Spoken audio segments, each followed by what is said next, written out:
Ta'lim va yoshlar masalasi O'zbekiston prezidenti uchun strategik soha. Shu tufayli bugun ta'lim o'zgardi. Ta'limga munosabat o'zgardi. Bu mavzuga tugayotgan haftada ham davlat rahbari bir necha bor urg'u berdi.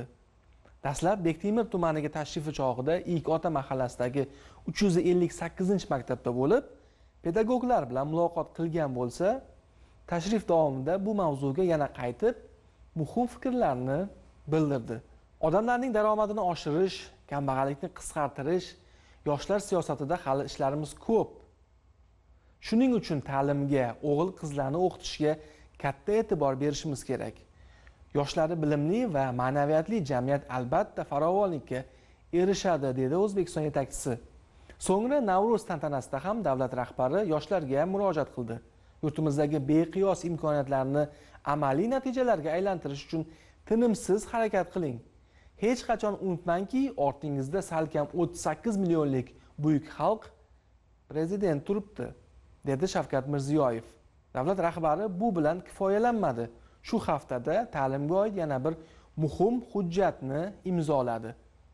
Shu kungacha hurmatli o'qituvchilarimiz va tarbiyachilarimiz oylik maoshlarini oshirish, ustamalar sonini ko'paytirish bo'yicha tarixiy islohotlarga qo'l urilgan bo'lsa, endilikda maktab direktorlari, ularning o'rinbosarlari hamda bog'chalarimiz rahbarlari maoshlarini oshirishga navbat yetib keldi. Shunday qilib, tarixiy hujjat maktabgacha va maktab ta'limi sohasida boshqaruv tizimi samaradorligini oshirishning qo'shimcha chora-tadbirlar to'g'risidagi prezident farmoni imzolandi. Ushbu hujjatda aks etgan chora-tadbirlarni amalga oshirish uchun 1 trillion so'mdan ortiq mablag' yo'naltirilmoqda. Tasavvur qilyapsizmi? 1 trillion so'm.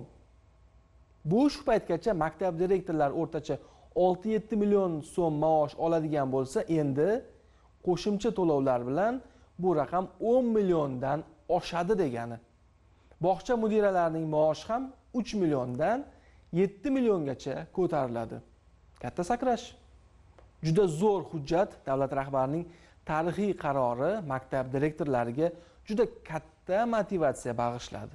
Hali ham hayajondaman, quvonchdaman. Ketma-ket yengilliklar bo'layapti ta'limda.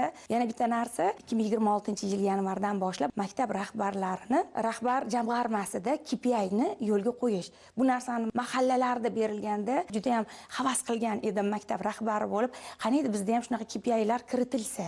Chunki KPI kiritilishi bu pedagog jamoa orasida hamda maktablar orasida sog'lom raqobatni kuchaytiradi. Chunki sog'lom raqobat bo'lgan joyda biz ta'limda ham, maktabda ham, o'quvchilarda ham yuqori saviyaga chiqarilish o'z ichiga oladi deb hisoblayman.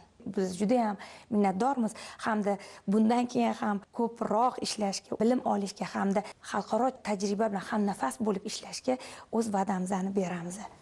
Hayolimizga kelmagan bunday kunlar, orzu qilgan kunlar keldi. Bizni ham, o'qituvchilarni ham, ta'lim tizimidagi fidokor rahbarlarni ham bugun osmonida quyosh porlayapti. 30 yildan beri ta'lim tizimida xizmat qilib kelayotgan bo'lsam, o'qituvchi bo'lib ishlaganimizda to'g'ri biz dalalarda, paxta yig'im-terimlarida, hatto ko'chalarda aholini qarzdorligini ham yiqqan paytlarimiz bo'lgan. Maktab rahbari bo'lib aynan Toshkent shahrida ish faoliyatimni olib borayotganimda rahbarlarning ham hasharlarga jalb qilinishi, ko'p qavatli uylarni, hovlilarini tozalashlarimiz, albatta ishimizdan norozilik kayfiyatini uyg'otgan paytlari bo'lgan. Kasbimizdan afsuslangan paytlarimiz ham bo'lgan. Qayerdan o'qituvchi bo'ldim degan vaqtlarimiz ham bo'lgan. Mana oxirgi yillarda ta'lim sohasida olib borilayotgan ishlarni qarang.